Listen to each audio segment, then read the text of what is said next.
Hello.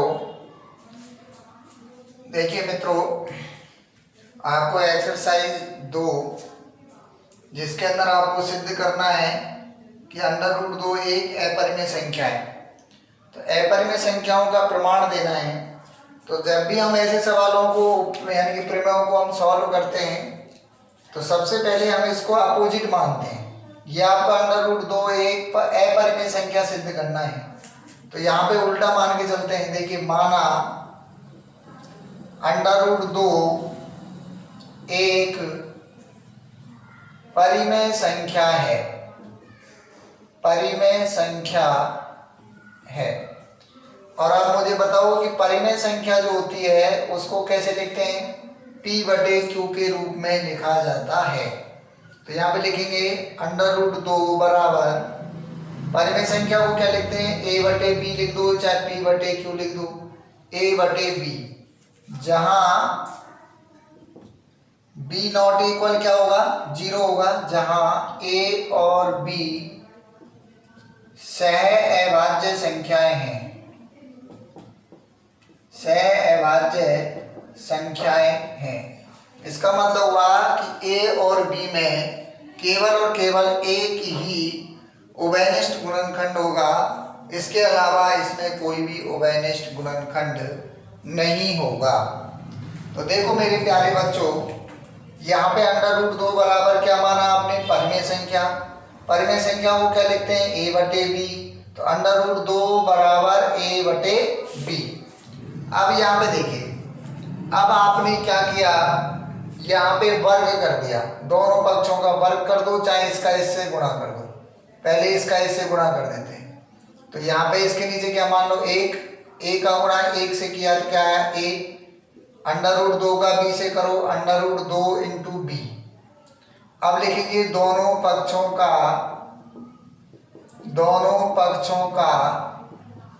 वर्ग करने पर।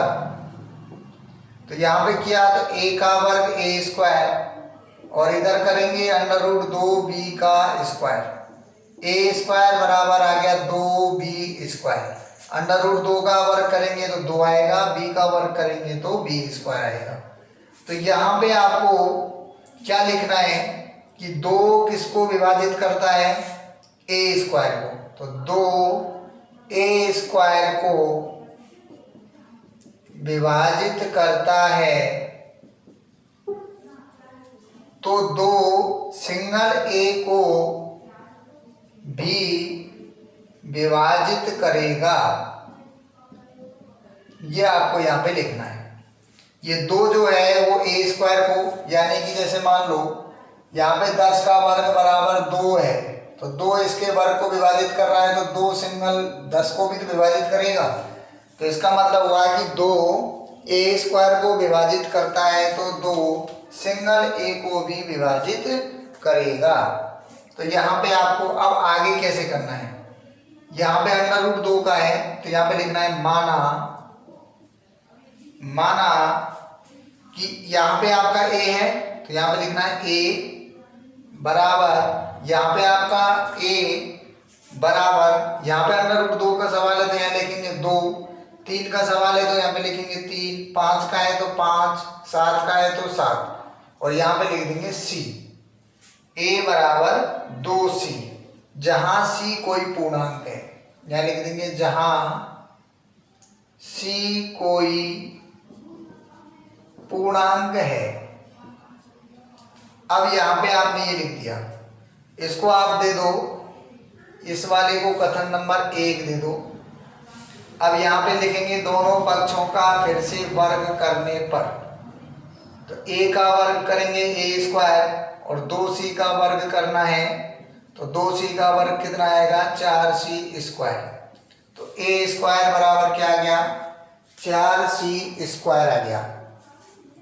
अब देखिए इस वाले समीकरण 1 में A² बराबर क्या है? 2B² है।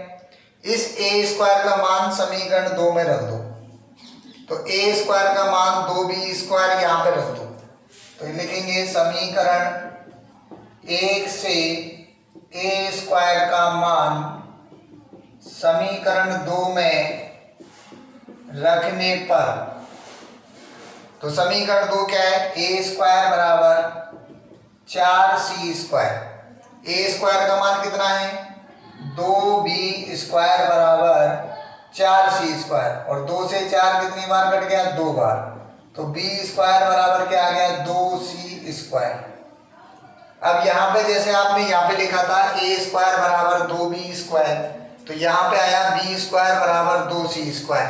तो यहाँ पे आपने क्या लिखा था 2 किसको विभाजित करता है ए स्क्वायर को, तो 2 सिंगल ए को भी विभाजित करता है। ऐसे ही आपको यहाँ पे लिखना है कि 2b स्क्वायर को विभाजित करता है, तो 2 सिंगल b को भी विभाजित करेगा, भी विभाजित करेगा। अब देखिए ये आ गया आपका कथन 2, 3 लिख दो इसको। तो कथन 1 व 3 से स्पष्ट है। एक में देखो a में किससे भाग जा रहा है 2 से, यानी 2a को विभाजित करता है और 2b को भी विभाजित करता है। अब यहाँ पे देखिए कथन 1 व 3 से, यहाँ पे लिखेंगे कथन 1 व 3 से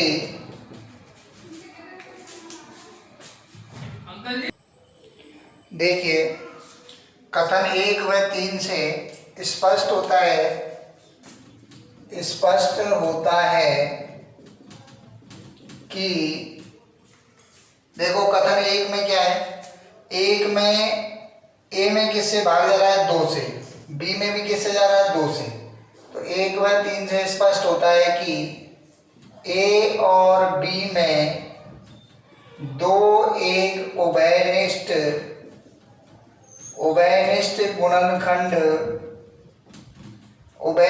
गुणनखंड है, जबकि हम जानते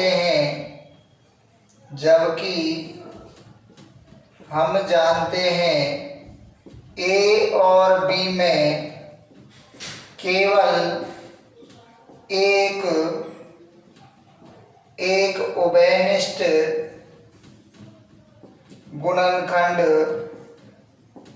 गुणनखंड है। अतः यहाँ विरोधाभास पाया गया कि √2 एक परिमेय संख्या है जो कि गलत है। अतः √2 एक कैसी संख्या होगी, अपरिमेय संख्या होगी। अतः √2 एक अपरिमेय संख्या होगी।